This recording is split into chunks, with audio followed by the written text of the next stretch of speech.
বিসমিল্লাহির রহমানির রহিম। আসসালামু আলাইকুম। কেমন আছেন আপনারা সবাই? আলহামদুলিল্লাহ, আমিও ভালো আছি। আজকে আপনাদের মাঝে আমি নিয়ে আসছি ক্যাপসিকাম পাকোড়ার রেসিপি। আমাদের ক্যাপসিকাম পাকোড়া তৈরি করতে যা যা লাগবে, এখানে আমার এরকম সাইজের দুটো ক্যাপসিকাম আমি নিয়ে নিয়েছি, এরকম লম্বা সাইজের। এভাবে কেটে নিয়েছি যেন এটার মধ্যে বেসনটা ভালোভাবে লেগে যায়। এই যে দেখুন, আমি এখানে দুটো কেটে নিয়েছি, তার সাথে কাঁচামরিচও ভেজে দেখাবো। আমি এখানে কিছু পরিমাণ ঝাল কাঁচামরিচ নিয়ে নিয়েছি।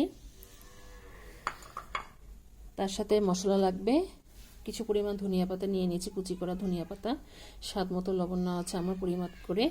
কিছু পরিমাণ কালো জিরা লাগবে, আধা চামচ পরিমাণ লাল মরিচের গুঁড়ো, আধা চামচ পরিমাণ হলুদের গুঁড়ো, সামান্য করে জিরার গুঁড়ো নিয়ে নিয়েছি, আধা চামচ পরিমাণ ধনিয়ার গুঁড়ো আছে, আদা ও রসুন বাটা আছে পরিমাপ করে নেওয়া।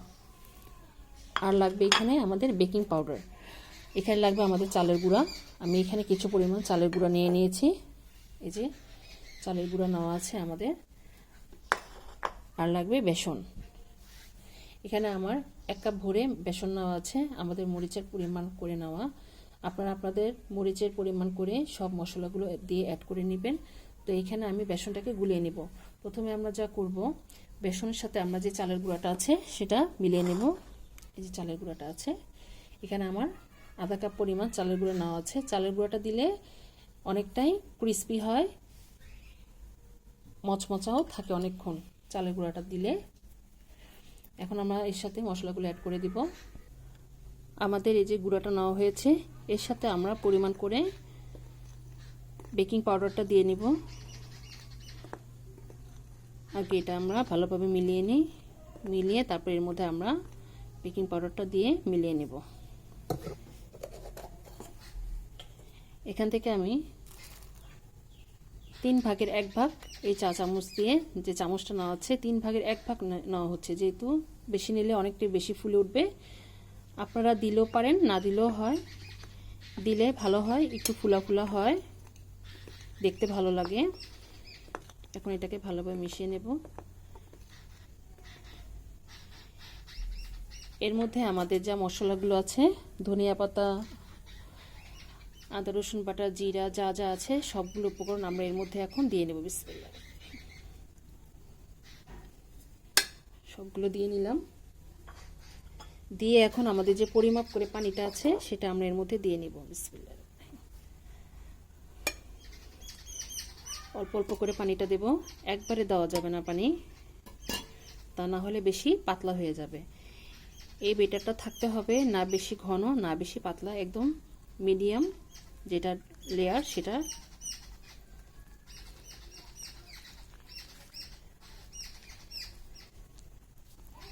একটু পানি লাগবে আমাদের। এখন এটাকে আমরা ভালোভাবে মিশিয়ে নেব।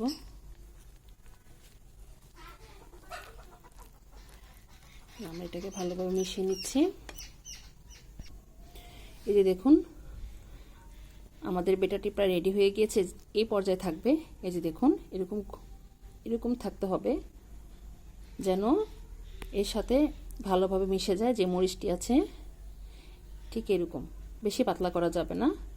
বেশি পাতলা হলে অনেক সময় দেখা যায় যে যেটাই দিয়ে ভাজেন না কেন তখন গায়ের সাথে লাগে না, পড়ে যায়।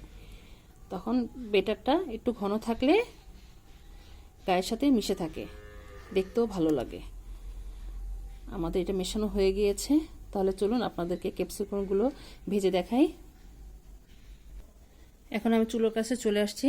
আমি কিছু পরিমাণ তেল আগে থেকে দিয়ে রেখেছিলাম যেন গরম হয়ে থাকে, তাহলে ভাজতে সুবিধা হবে। আমাদের তেলটা গরম হয়ে আসছে প্রায়।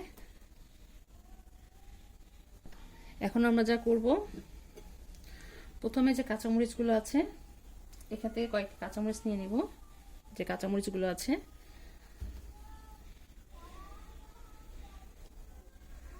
আমি এখান থেকে প্রায় 4টির মতো কাঁচামরিচ নিয়ে নিলাম।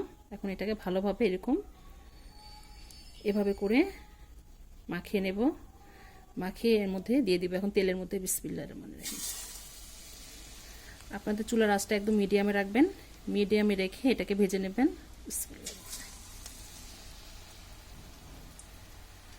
যে কোনো ভাজা পোড়া মিডিয়াম আঁচে করলে ভাজাটাও ভালো হয়, দেখতেও ভালো লাগে, পুড়ে যায় না।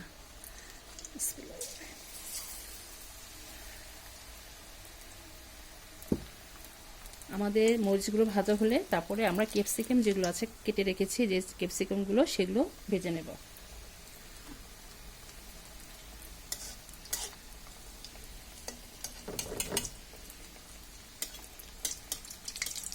ডুবো তেলে ভাজছি আমরা।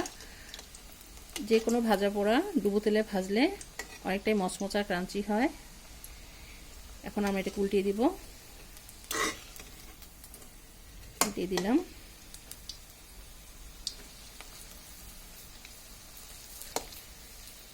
হালকা একটু লাল হয়ে আসলে তারপরে আমরা এগুলোকে নামিয়ে ফেলবো। আমাদের কাঁচামরিচগুলো ভাজা হয়ে গিয়েছে, যে দেখুন মোটামুটি কালার ভালো চলে আসছে। এখন আর রাখবো না, এটাকে নামিয়ে ফেলবো। অনেকটাই মচমচা হয়েছে, নামিয়ে নিলাম। এখন আমরা যে ক্যাপসিকাম যেটা আছে সেই ক্যাপসিকাম মরিচগুলো আমরা এখন ভেজে নেব। এই যে দেখুন, এই যে বোটা সহ দিচ্ছি, ভালোভাবে মিশিয়ে ঘুরিয়ে তারপর দিতে হবে। বিসমিল্লাহ।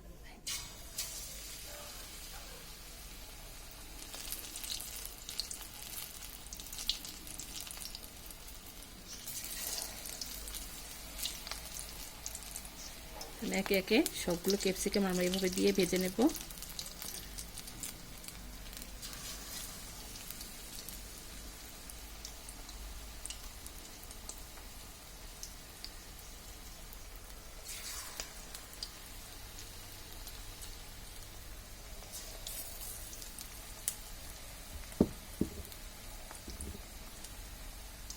এখন আমরা কাঁচামরিচ যেভাবে ভেজেছি সেম ওই প্রসেসে আমরা এগুলোকে ভেজে উঠিয়ে নেব।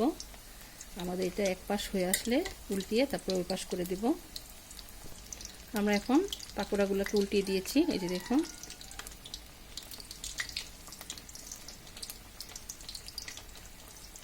একটু ভাজা হবে, তারপরে এগুলোকে নামিয়ে ফেলবো। আমাদের পাকোড়াগুলো ভাজা হয়ে গিয়েছে, এখন আমরা এগুলোকে নামিয়ে বাকি যে পাকোড়া আর মরিচগুলো আছে সেগুলো ভেজে নেব। আমাদের বাকি পাকোড়াগুলো যে ক্যাপসিকামগুলো ছিল সেগুলো ভাজা হয়ে গিয়েছে। তাহলে চলুন আমরা পরিবেশনে চলে যাই। তৈরি হয়ে গেল আমাদের মজাদার ক্যাপসিকাম পাকোড়া রেসিপি। মাশাআল্লাহ, আলহামদুলিল্লাহ, দেখুন দেখতে কত ভালো লাগছে। এটা খেতেও ভীষণ মজা। যে কোনো ভাজা পোড়ার সাথে আপনারা এটা খেতে পারেন, এভাবে ভেজে তৈরি করে। তো আমার এই ক্যাপসিকাম পাকোড়া রেসিপিটা আপনাদের কাছে কেমন লেগেছে আমাদেরকে অবশ্যই কমেন্ট করে জানাবেন। আর আমার জন্য দোয়া করবেন, আমি যেন আপনাদের মাঝে আরও রেসিপি নিয়ে আসতে পারি।